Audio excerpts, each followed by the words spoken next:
আসসালামু আলাইকুম। আপনাদের সামনে আজকে নিয়ে আসলাম সিপিলিস টেস্ট।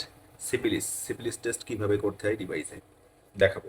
আসুন, প্রত্যেক সিপিলিস ডিভাইসের সাথে একটা করে এই গাম সহ একটা থাকবে।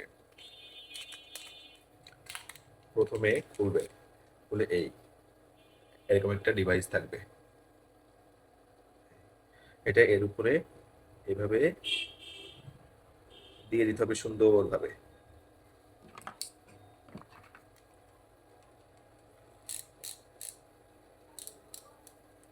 50 মাইক্রো সিরাপ দিতে হবে।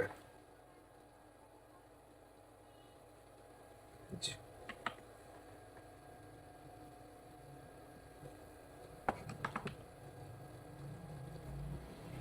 এই যে বাপার, সিপিলিস বাপার, ঠিক আছে?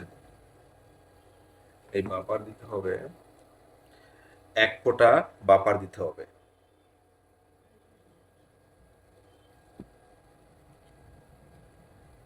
15 মিনিট পরে রিডিং। 15 মিনিট হয়ে গেছে। তো 15 মিনিট পরে রিডিংটা আসছে মূলত নেগেটিভ। দেখছেন?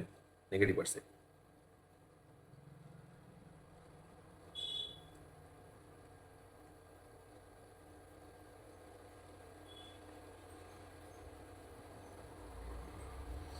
এই যে দেখেন,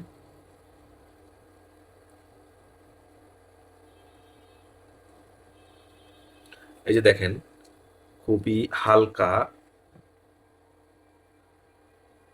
হালকা একটা দাগ উঠছে। বোঝা যাচ্ছে না, কিন্তু এই যে দেখেন হালকা দাগ উঠছে এখানে।